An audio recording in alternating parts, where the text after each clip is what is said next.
It's time to share secrets and insights from fellow entrepreneurs. If you're looking to grow or start a business and you're a game changer, then keep listening to Avanti Entrepreneur for great advice from your host, Dave Mammano, America's entrepreneur coach.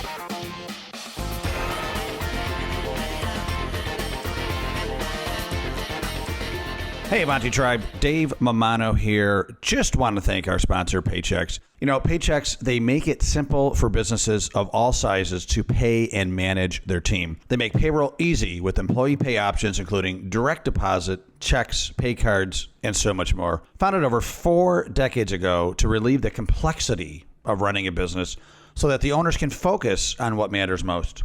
Above all else, and more than any other company, Paychex makes it simple. Visit AvantiEntrepreneurGroup.com. Go to our partner link and check them out. They're offering you a free month of payroll just for giving them a shot as an Avanti Tribe member. Give them a shot, folks. They really help this podcast to be possible. Really appreciate Paychex. Now, enjoy the show.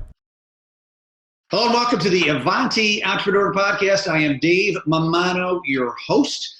And so excited that I have an incredible guest for the show. As you know, I interview who I view as just really rock star entrepreneurs that are inspiring, that we can learn and grow and develop from. And we got a great one from my neck of the woods. I have a great guest, Reid from Buffalo, New York. Del, welcome to the show. Hey, thanks for having me on. Yeah, absolutely. So Del, I met you about maybe a couple months ago now at this point. You spoke to our Avanti chapter in Buffalo. Shout out to Mike DiCioccio, our Avanti chapter chair, regional director in Buffalo. He booked you for a monthly event, and frankly, being in Rochester, we're close enough, we're far enough. I had heard of Bill's Mafia, which we're going to talk to as you are the founder of that. I had not heard of 26shirts.com, and I learned about that, and we're going to talk about that too because it's such a great business that is epitomizing creating profits yet with passion and purpose, right? Which is very important to Avanti listeners and members. It's one of our core tenets that we certainly want to make some profits. That's the oxygen in the body. But we also want to have some passion, of course, behind everything we're doing, but ultimately some purpose in making the proverbial dent in the universe with our business. And you are certainly doing that, Del. So Del Reid, again, welcome to the show. Del's from 26 Shirts. Del, so tell us, first of all, about, I'm going to read your bio. I almost forgot to read your bio. Yeah, by all means. I'm so excited to jump in. So Del Reid this is a great bio, by the way. I love it. Made me crack up because I'm a Bills fan. So Del Reid became a Bills fan shortly after coming into this world, having been raised in a home that actually had a framed picture of O.J. Simpson on the wall in the living room until it came down in 1994. And I'm sure you know why. Del has always had a passion for bringing people together to celebrate things that they share in common. As a result, quite accidentally, ended up with co-founding the Bills Mafia movement among Bills fans in social media, which to this point is the coolest thing that has ever happened to him, aside from his relationship with God, his wife, and his 2 awesome kids. He also is the founder of 26 Shirts, a website that sells limited edition tees to benefit local charities and families in need. To date, 26shirts.com has managed to raise and donate more than $567,000 thanks to everyone who has believed in the mission and has loved its products. So Del, first of all, people are wondering what the heck is 26shirts.com and how have you raised over $500,000, and maybe by the time this airs, it's going to be over $600,000 the way you're going. Tell us about 26shirts.com. Let's start out with it if you don't mind. Yeah, sure. And again, thanks for having me on. I appreciate the invite. So 26shirts.com is an idea I came up with a few years after the whole Bills Mafia movement kind of had taken off. And I had the social media audience, and I really wanted to do something productive with it, more so than just making jokes about the New England Patriots and calling them cheaters and stuff like that. I wanted to do something really meaningful. And we tried a couple different things, and I eventually ended up landing on this T-shirt idea. Because if there's one thing that sports fans have, and Buffalo fans especially, it's this insatiable desire for more and more merch. And they always want to express the fandom they have in some way that is unique and special and, just kind of reflects, what they love. And so I had this idea to do a different design every 2 weeks. And like I said, I wanted to do something that was meaningful. And so really this all begins, the reason that the whole 26shirts.com website exists is because we want to help people. Because as the Bills Mafia audience continued to grow and grow, I would be getting questions from people, hey, can you share this? Can you retweet this? Can you, spread the news about this? And a lot of times it was people that were looking to tell a larger audience about like a benefit event they had going on, or some kind of give back component, something they're trying to raise money for. And so I saw this opportunity to do something, and I thought about marrying the whole idea of that insatiable fandom that I was talking about before, and then also this desire to give. And so we started a website that you can get brand new, unique t-shirt designs every 2 weeks. That's where the number comes from. 52 divided by 2 is 26. And at the same time, you can give back to a local family or charity that could really use the help. That's awesome. So instead of just creating a t-shirt company to make money, you decided that you were going to use this company to raise money for a specific charity 26 times a year, so every other week. Yeah, exactly. And as it's grown now, I mean, we're rapid firing t-shirts more so than every 2 weeks, because the whole idea was for the designs to be timely and unique. But if you launch a t-shirt and then the next day something newsworthy happens, you've got to wait 13 days to take advantage of that. And at that point, often it's already passed over, done with, and whatever. So now we're doing special editions, because as we've grown, we've built the ability to actually do that since I started doing it full time about 3.5 years ago. So yeah, but that's the whole idea. We put out these designs on a regular basis, and we try to help people with it. So does a family in need or an organization in need come to you and say, we need to raise money for X, can we partner with you to create a specific t-shirt? And then you take it from there, essentially?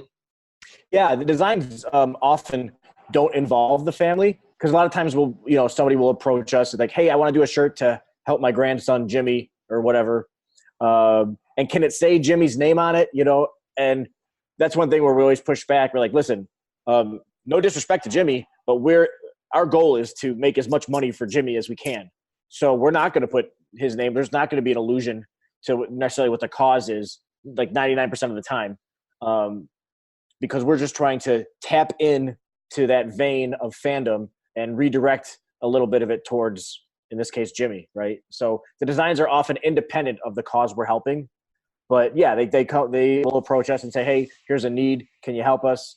And so far, we haven't had to turn anybody away. We've only had to say, just wait, So we've never had to really worry about the whole process of finding people, at least in our Buffalo branch. Chicago and Pittsburgh, that's different because we've expanded into other cities, and that's much more of a heavy lift. But in Buffalo, we got some early exposure early on.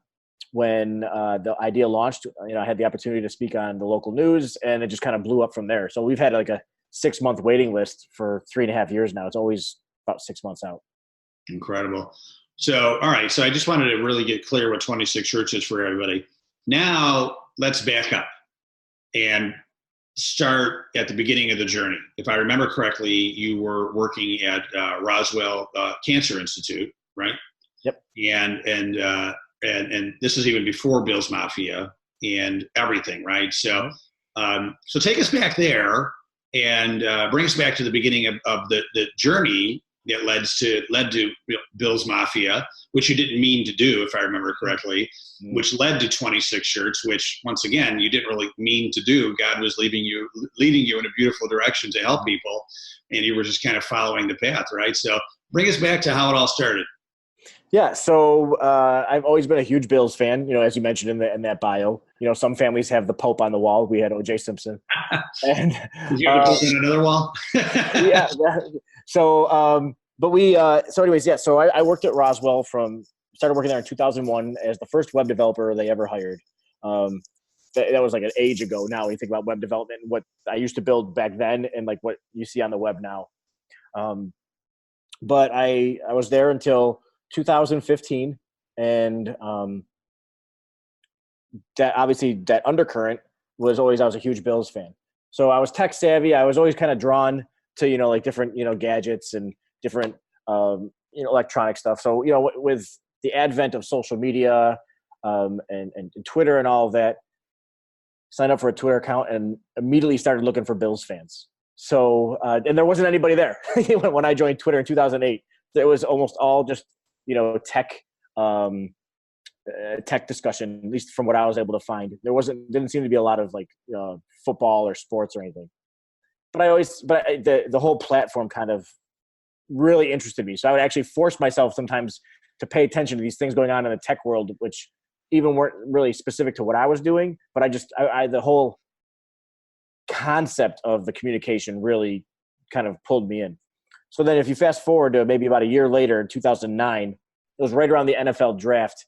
All of a sudden, it felt like the whole sports media world just suddenly converged on Twitter. It was all right around, at least from my perspective, around the draft in 2009. So all of a sudden now I started finding all these different people I could talk to about the Bills and about their often, at that time, terrible draft picks and terrible free agent decisions and stuff. But I had like this whole niche of people that I was able to discuss this stuff with. And unlike Facebook, where it's people, for the most part, that you already know, that you're now sharing a digital conversation with, Twitter was people you don't know that you're sharing a very specific digital conversation with. So I don't know if that makes sense, but like I'm not gonna be able to just like say, hey, how about those Bills on Facebook and get like a 100% return rate where it's all football, replies back. So I was drawn to Twitter. I'm gonna do my best not to ramble on here, but I'm just kidding. yeah, right.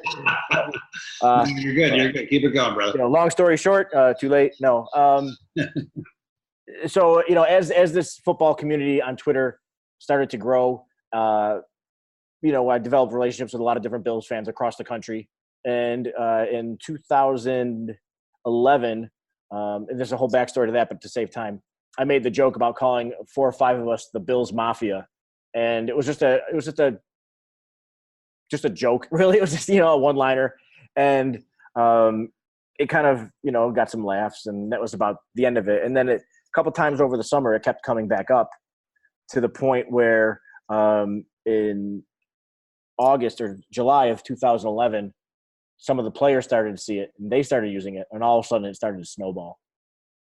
And one of my co-founders, one of my fellow friends on Twitter for the past several years at that point, Breon, he sent me a direct message and said, do you want to do anything with this? I was like, I had some ideas. I said, of course, I've always been a t-shirt honk.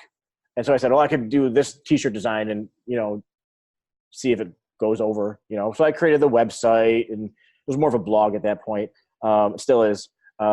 We did some Twitter handles, and it just kind of took off. And so when people started asking, is Bill's Mafia only about selling t-shirts? I was like, no, because I was working at Roswell Park. I didn't need to sell t-shirts for money, and I didn't want to, take advantage of fellow fans. So I said, no, we'll give the profits to, ironically, Roswell Park and help with the children's cancer.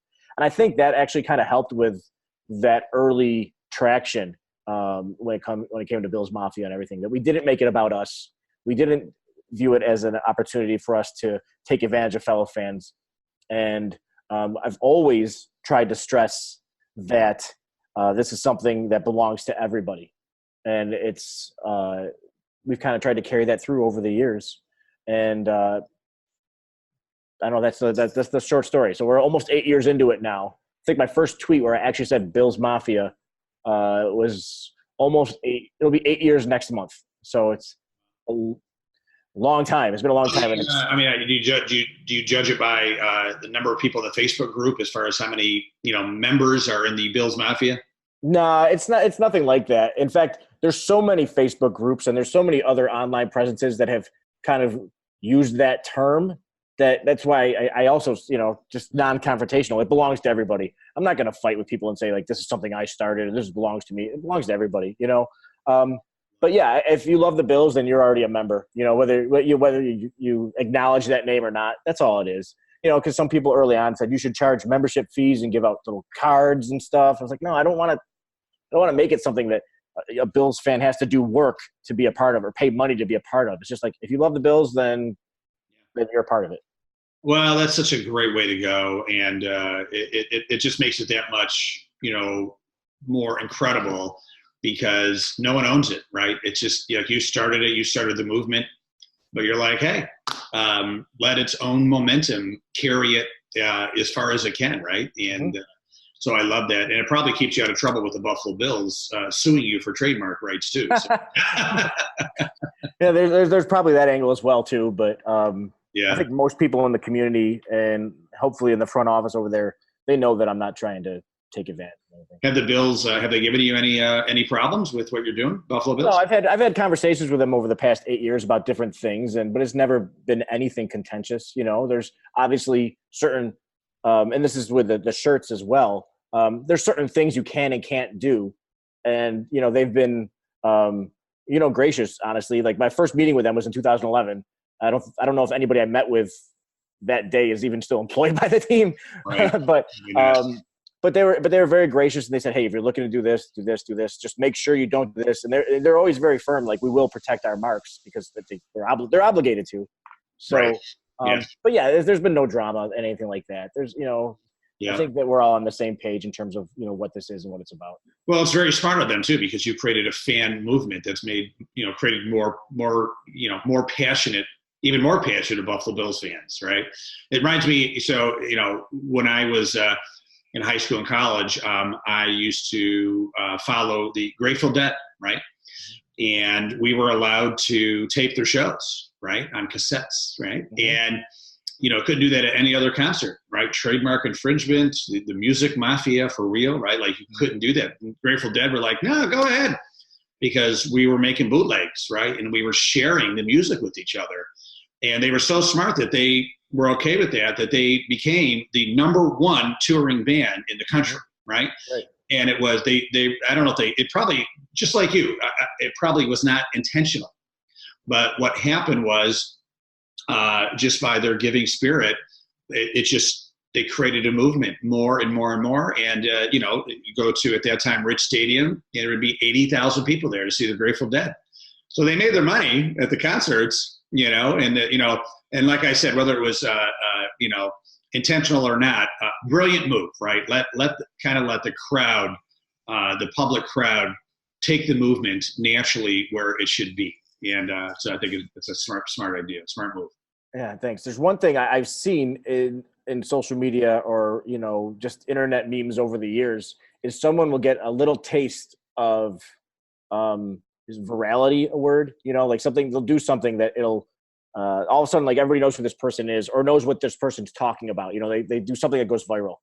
And then you often see that person who started it, not always, but often you'll see that person like jump out in front of that thing and say, no, this is all about me. And we're doing this and doing that. And like, they get that taste of power, fame or whatever. And all of a sudden they're like, okay, then they just put the pedal to the metal and they burn everybody out within the first, the first week or whatever. Like, dude, what? No, we liked what you did. It's not about you. We don't think you're great. You did a great thing or you developed something great, but so I've always been really leery of that. And I've been on the other end of it where I'm like, I get so turned off by that kind of behavior. That's just, right, I guess, not me. So is it about the person or is it about, the movement or the organization? Right. Right. Yeah. Because most Bills fans, they don't give a rip about me. They don't care what my thoughts are. But that's why they do like you, because you don't care.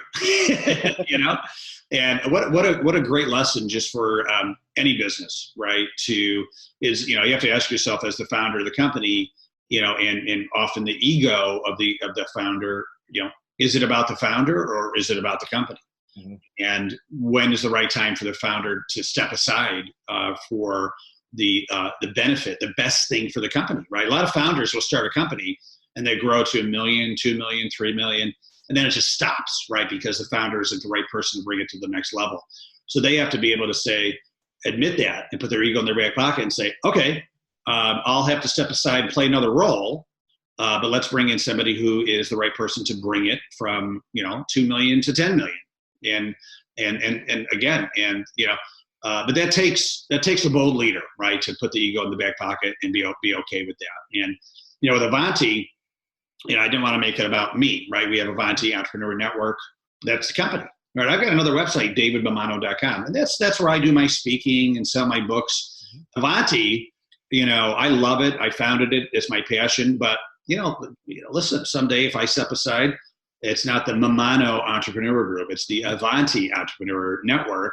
And someone else can come in and run it to the next level, bring it to the next level. And I'm great with that, right? Mm-hmm. So very, very good lesson, Del. And once again, you probably didn't, intend to create a case study for success, but thank you for doing so.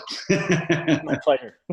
So you founded Bill's Mafia, Buffalo Bills. And by the way, for those of you that don't know much about Buffalo or Buffalo Bills, for a team that, I'm just going to say it, that really has kind of sucked for the past 18 years, has the most loyal, loving, passionate fan base. You give me a team that didn't go to the playoffs for 16 years straight, still selling out with how many people? 80,000 people in that stadium, whatever it is. 73 since the most recent renovation. 73.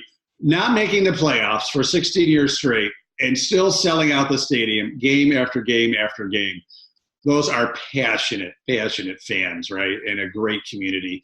And the Bills didn't make the playoffs 2 years ago. They didn't make it last year, but I'm telling you, 2019, I'm feeling it. I don't know what it is. Now I say that every year, but it's going to, this is the year. So you created this movement, Bills Mafia, and started doing T-shirts with the Bills theme that raised money for Roswell, where you work, the cancer hospital. But then it turned into something else. So correct me if I'm wrong. If I remember the story correctly, you partnered with the T-shirt company that you were using to create these T-shirts. Is that correct? Sort of. When we started Bill's Mafia and we were doing the shirts through there. I mean, there was we did it through like Cafe Press and some of those on-demand like custom ink type websites. So those were all done automatically. I would upload the artwork. Somebody would print it, somebody would buy it, and that third-party company would just print it and send it out to them. I would never see the shirt. When I launched the idea for 26 shirts, it was going to be somewhere along those lines as well too. But at that point, I had found other like Teespring and other shirt websites that allowed like a higher markup or a better deal, so we could actually give more money, because the Bills Mafia shirts that we were selling 8 years ago, maybe $2 was going to Roswell for each one, and the rest was staying with Cafe Press. And so I realized that this is something that could be done. So when I announced it, I originally had thought to just use some online fulfillment company, but then that's when Dan from You and Who contacted me, and that's when we began our relationship, was at the outset of 26 shirts. So tell me about that relationship. So what you basically ended up working there, right? Yeah. So I was working at Roswell. I launched this 26 Shirts initiative in 2013. I worked at Roswell until August 2015.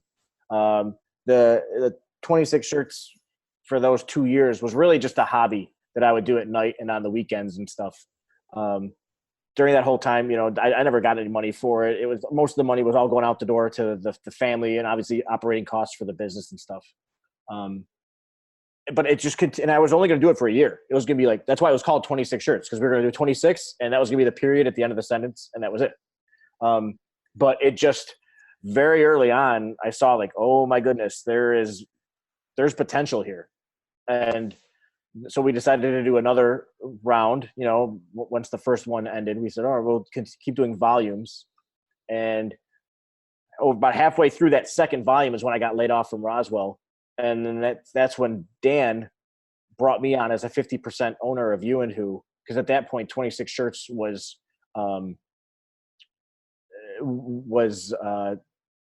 able to sustain like a full-time employee. Partly because it had through its You and Who, through its own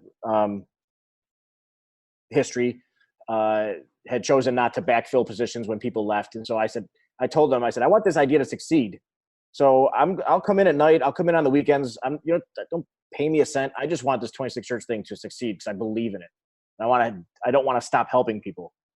And so that's why when I got laid off, that's when we said, okay, well, maybe, speaking of 1 year, I said, we'll give this a 1 year trial.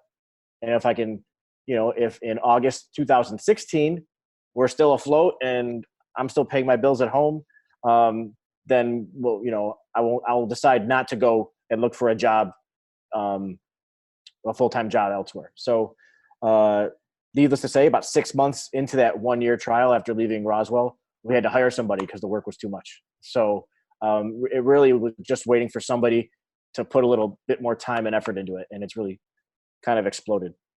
Cool. So you went to go work there, you became a partner, and then you changed the whole name of the company to 26 Shirts, right? Well, the company name is actually You and Who still. We just left that the same. 26 Shirts, I guess you could say, is a product line of You and Who. For the most of the time, it's been the only product line, since You and Who's the t-shirts that they used to do. And that's why it was such a great fit for us, because You and Who was modeled originally off of Tom's shoes, where you buy a pair of shoes and they donate a pair of shoes. Oh, so they had a similar philosophy as you already. So it's a great fit. Totally. So, but 26 Shirts just grew to the point where it took over everything You and Who did. And now we have a couple other product lines as well, like Charge, which is our Buffalo City Pride line that we launched last July. But You and Who is the name of the company. Yeah. Great. So tell me about the challenges that you had. I mean, you were working for this hospital doing a completely different line of work, and all of a sudden you're running a t-shirt company. What were some of the I'll say the roller coaster adventures your first year, as you said, wow, this is a different business. How did you handle that? Understanding math, I think, was the first challenge. Somebody once said, I forget where I heard it. If your outgo exceeds your income, your upkeep will be your downfall. So that's like home budgeting, or that's business budgeting 101. So just learning to balance all those things. I don't have an MBA.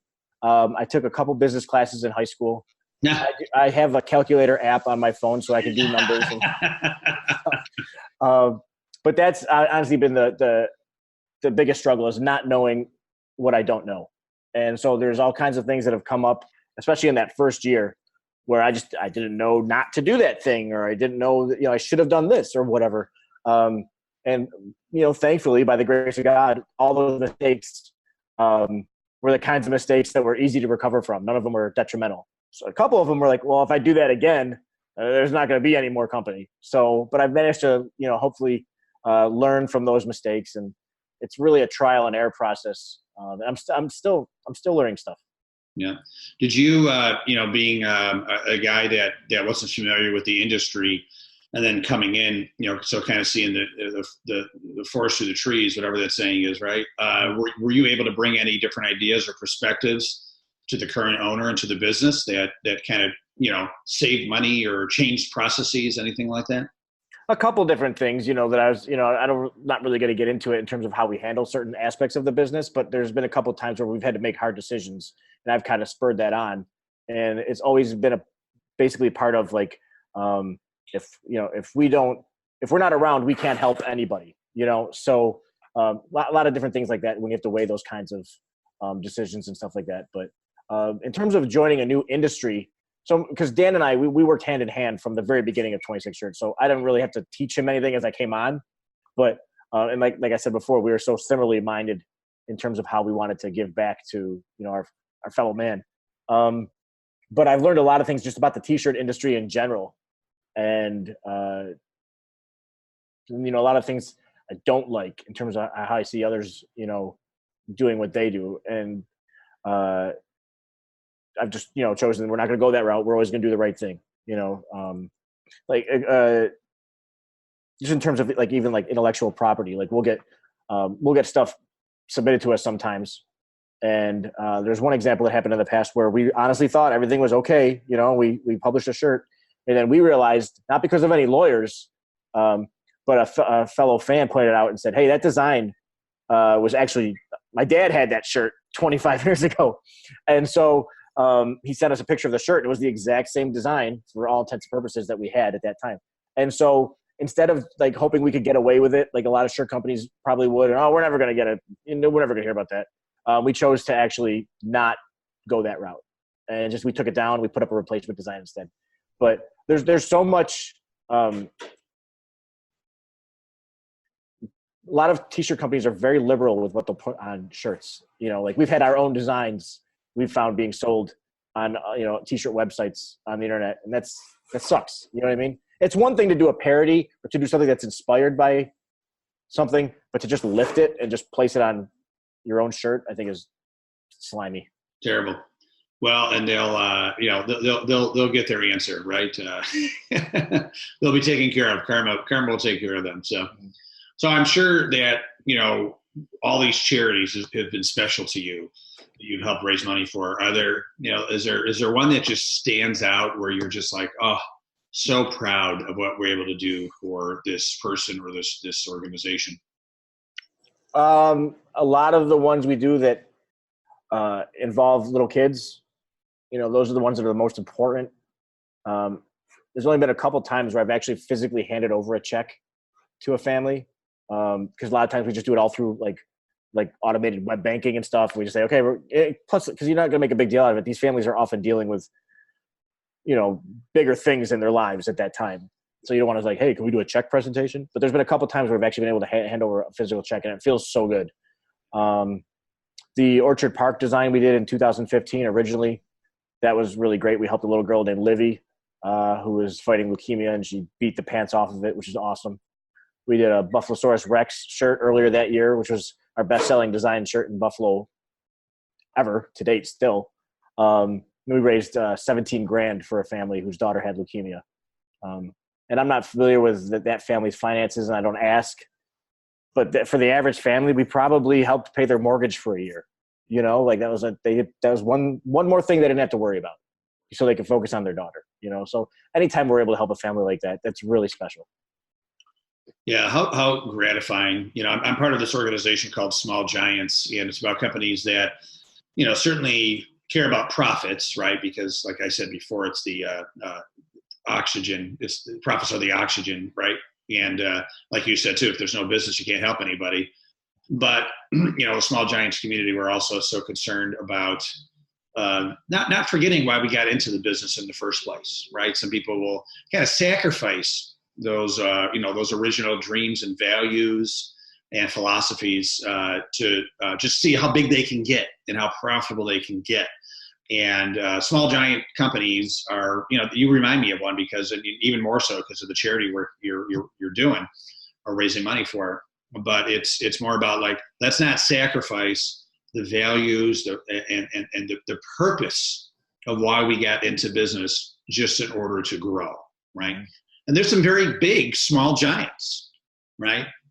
So we're up here in New York, home of Wegmans. And Wegmans is a multi-billion-dollar company, and they're not small, but you could almost call them a small giant because they have not sacrificed what's been important to them from day one, which is, number one, is their employees, right? They've always said that. Nope, customers are not number one. Employees are number one, because they know if they get it right with the team, that's going to ripple everywhere, to the customers, to the vendors, to the product. And, look at them. They're, I think they're, doing $9 billion family business now. Not too bad, right? Not too bad.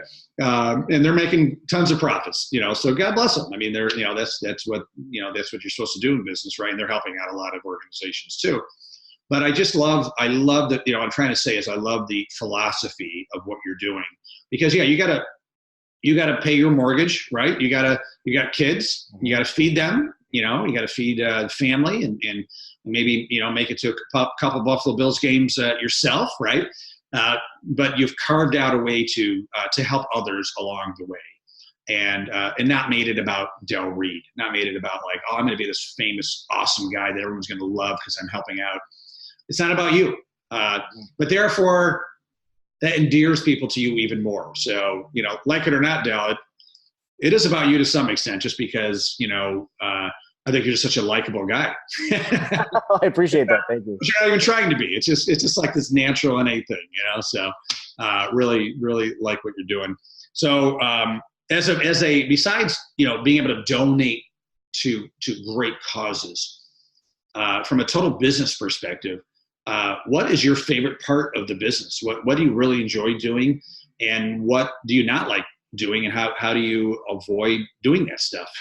I love the creative process.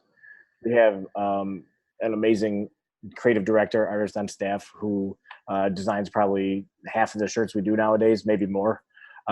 He's so much fun to work with. I'm not just saying that because he's sitting over there, but he's so much fun to work with. We have a really good relationship in terms of how we're able to work things through. So I can often just come up with like a basic idea, and somehow he's able to take, like the few sentences that I put out there and almost always nails it to exactly what I was thinking, or we work through it and we get there really easily. So that because I don't have any artistic talent, I have ideas though. So I really enjoy the process of getting that idea onto a screen and then onto a t-shirt. That's so much fun. And then, I guess I'm inclined to say, and I love how we're able to impact the families through that. But you said this is about the business part, so that's the only reason I'm not talking about that. That's the number one. But yeah, that creative process is probably my favorite. My least favorite is all the business, all the numbers, all the making sure that the income is exceeding the outgo. That part sucks. So luckily we have a bookkeeper that we've been able to hire part-time. She helps us out and everything, does most of it from home, and so she's able to handle that. So that's how I handle that part. About the stuff I don't like, when I'm able to, I hire somebody to do that for me. She's probably giving me a great deal, I hope. Yeah, so all the fun stuff is the stuff I enjoy, and the grown-up stuff, that's for the birds. Yeah, there you go. Well, the best thing about the way God made everybody is there's people that love what you hate, right? And that bookkeeper you have, she probably wouldn't want to do your creative job. She probably just loves balancing those numbers. She does. She says thank you. I love doing this. I'm like, okay, weirdo, it's fine. Do it. It's fine. Yep. And she told me she thinks you're a weirdo, so it's all working out. It's fair. No, I'm the same way as you, Del. I'm a weirdo, and but I love the ideas. I love the big visioning. I love people and doing podcasts and interviews and creating great content and helping people through our coaching programs, etc. And I just, I just find people to fill in all the gaps, right? The bookkeeping, HR, all that logistical stuff, right? Exactly. And, my friend Darren Hardy, he says, delegate, don't abdicate, right? So delegate it, don't give it up. You still have to have your finger on the pulse. Maybe you have a weekly meeting with her. And you just kind of a dashboard, that you're going to be in business for the next few months, but you're not doing all the day-to-day. So it's perfect, right? So I like that. Delegate, don't abdicate. Delegate, don't abdicate. And then set up systems to inspect what you expect. And that's that, maybe a weekly meeting, dashboard. Great, I'm set, half hour, thank you.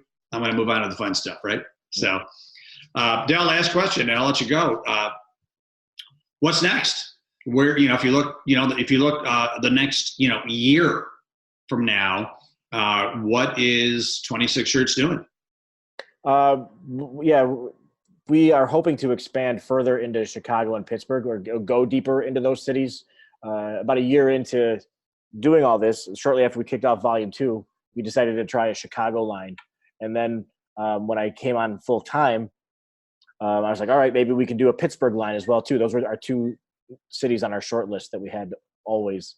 And so I want to go deeper in that, because as well known as 26 Shirts is in Buffalo, it is that much not known in those two cities. So we still have a lot of work ahead of us in terms of making sure that, at least some people know who we are in those cities. And then eventually maybe we can add on another city. But until then, our responsibility really is to serve the families in Chicago and Pittsburgh better than we are now. How do you do that? Do you find Adele Reid in Chicago on the ground and Adele Reid in Pittsburgh on the ground? It's funny you say that, because we've actually had that exact same question. And this is going to sound, I don't like saying it out loud, but there's only one me, basically. There's only one me, and we're not going to find a me in Chicago. We're not going to find a me in Pittsburgh. But we can hopefully find people we can work with to get certain elements of me going, if that makes sense. Because I mean, like I said, the first 2 years I was sold out to do this. I didn't make a penny, and I put all my time and energy outside of Roswell and my family into building this. And so I don't know if I'm going to find that person in those other cities. And we've kind of looked, but we just haven't been able to find that. So yeah, I don't know. I think it's going to be finding several people to help out. And, we're looking into all different kinds of tactics, influencer marketing, obviously good old fashioned expensive Facebook advertising, stuff like that. So we're doing what we can to network and meet people and to use resources that are available to everyone else to kind of get the word out we exist. Have you thought about franchising? No, we haven't. We have thought about it. We're not interested in it at this time. We want to, it's the whole, I don't want to abdicate. So maybe I can delegate some stuff. I don't want to abdicate stuff. Yeah. No, it's it's a double-edged sword. It allows you to expand and grow and make money doing that. But at the same time, you also have all these other people that are, business owners and want to just, do what they want to do and challenge you a lot and change things up a lot. And I have franchised before, and there were great benefits and there were great downsides. You definitely create more profit, more expansion, and you definitely become a glorified babysitter at the same time. And but without any opportunities, there's always challenges, right? So, but no, exciting. Well, I look forward to seeing where you're going to go with this. Oh, thanks, man. I appreciate it. Yeah. So, Del, if people want to get in touch with you, learn more about you, what's the best place to go? You can go to 26shirts.com if you're interested in learning more about the business. If you want to see me talking about the Buffalo Bills and geeky, nerdy sci-fi stuff, follow me on Twitter at Del Reid. And obviously billsmafia.com is our blog. We have a cool staff that's able to do some stuff there. So and if you look for Del Reid on LinkedIn or Facebook or Twitter, you're going to find me. Excellent. Hey, Del, thank you so much. Really appreciate your time and what you're doing, and just the great contributions to our lovely neck of the world here in Western New York. Thank you so much, and I wish you continued massive success. Oh, thanks a lot, man. And like I told you at that Avanti meeting back in, was it January? I think it was January. I love what you're doing. So keep it up. I think it's really cool what you're doing in terms of trying to get these people together and just talking about what they got going on in their lives. I think it's cool. Thank you so much. Appreciate that. Yeah, we're trying to make the world a better place through entrepreneurism. So thanks, El. Thanks everybody for listening. And of course, appreciate your I'll say loyalty. We are continue to get more and more downloads. We're among the top 30% of all podcasts right now in the world. Very exciting. So, and part of that is just the compound effect of me doing this for over 2 years, over 2.5 years now. Hundreds of episodes at AvantiEntrepreneur.com. You can get, hear tons of past recorded episodes, show notes, etc. AvantiEntrepreneur.com. Make sure to check us out there. And once again, Del, thank you so much. Thank you, listeners. Have a great day. And don't forget to stay awesome. Thank you for listening. Head over to AvantiEntrepreneurGroup.com for show notes and more helpful advice from entrepreneurs like you. Continue to find your entrepreneurial rhythm at the Avanti Entrepreneur Podcast.